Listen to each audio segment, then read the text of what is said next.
motion is adopted. It's a deal.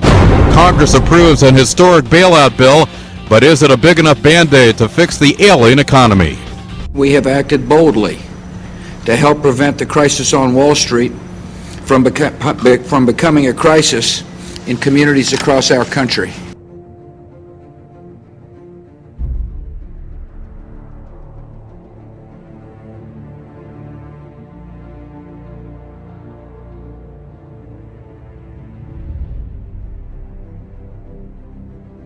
With the stock market down 33% in 1 year, the Congressional Budget Office reports almost $2 trillion in Americans' retirement savings have been lost over the past 15 months.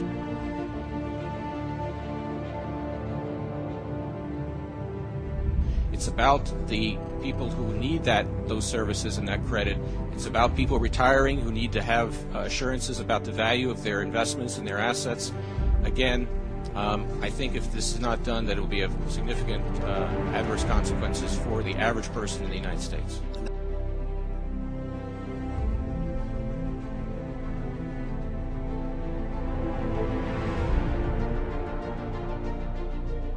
But top executives at insurance giant AIG apparently haven't felt the pain. They took a week-long retreat at the St. Regis Resort in California after taxpayers spent $85 billion bailing out the company. The cost, $440,000, including $23,000 for spa treatments. They were getting their manicures, their facials, their pedicures, and their massages, while the American people were footing the bill. CEO Martin Sullivan was forced out this summer after record losses. He received a $15 million golden parachute. This callous abuse of trust, of hardworking Americans' savings, it's just so disgusting. It's hard to put into words.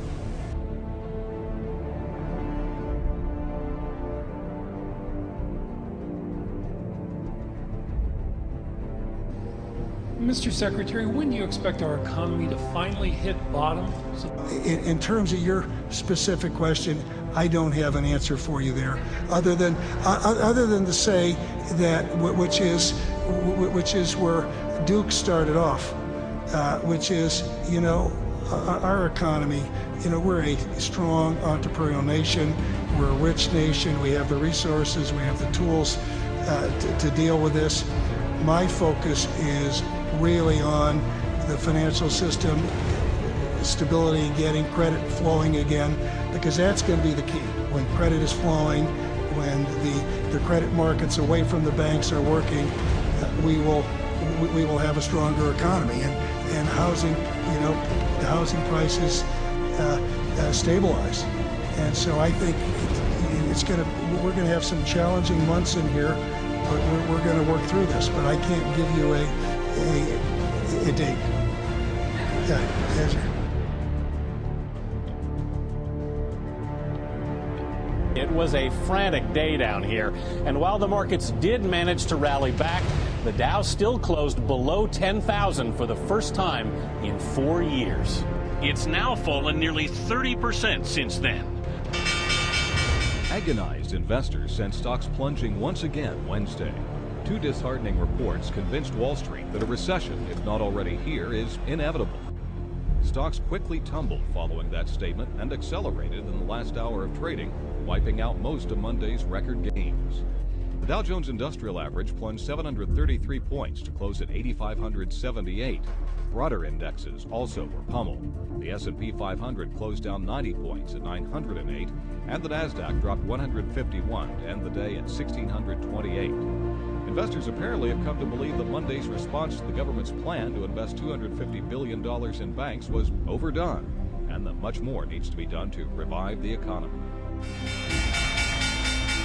It was just another surreal day on Wall Street, a day that started with a key measure of consumer confidence hitting an all-time low and ended with a nearly 900-point rally on the Dow, the index breaking back through 9,000. We've had some pretty bad news, and the consumer confidence was pretty grim this morning. So I'm amazed that it was able to be shaken off as well as it was. The markets also shrugged off more bad housing numbers, which revealed the average price of a home in the country's 10 biggest cities has fallen nearly 18% over the past year.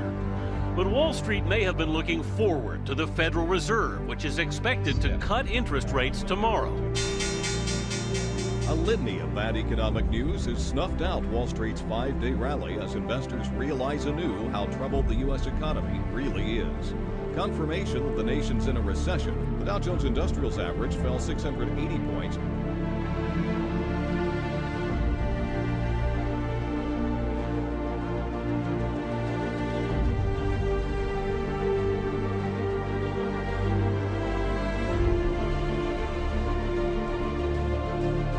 New government data indicates the economy is falling deeper into recession.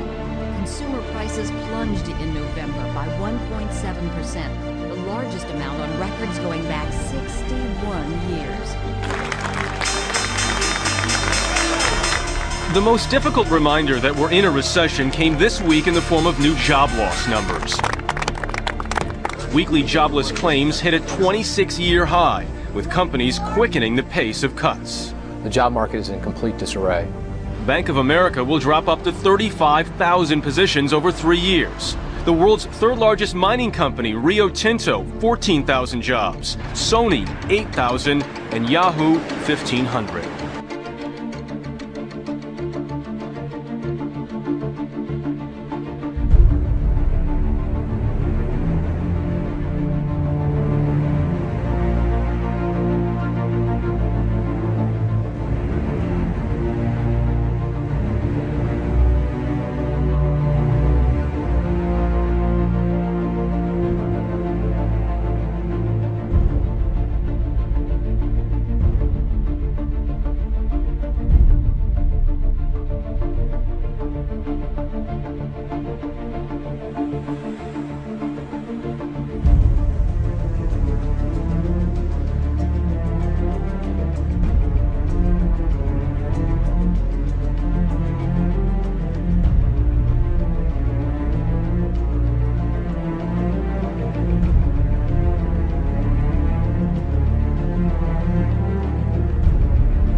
Many of us were told in private conversations that if we voted against this bill on Monday, that the sky would fall, the market would drop 2,000 or 3,000 points the first day, another couple thousand the second day, and a few members were even told that there would be martial law in America if we voted no. 3 years, 20,000 more U.S. troops, but not to Iraq or Afghanistan. According to Pentagon officials, these men and women will be stationed inside of the U.S. Thousands of additional uniformed men and women said to be trained by 2011. They'll serve as a response to a possible mass terror attack or civil unrest following an economic collapse.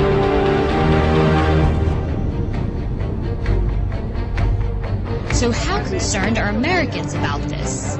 20,000 more troops here in the U.S.? I have not heard any of that, actually. No, I have not. It's the first time I've heard of it. Well, scientists don't think it's such a good idea. These are your citizens. They deserve your protection, but not to the extent that it becomes a militarized police state. I think we've had 8 years of that, and I think that's more than enough. New questions tonight about an Army combat brigade being trained to deal with civil disturbances in the United States. The Posse Comitatus Act of 1878 generally prohibits federal uniformed services from carrying out domestic law enforcement duties, except in cases expressly authorized by the Constitution or an act of Congress. Critics say the brigade's training goes against one of the founding principles of our country, separation of military and civilian government.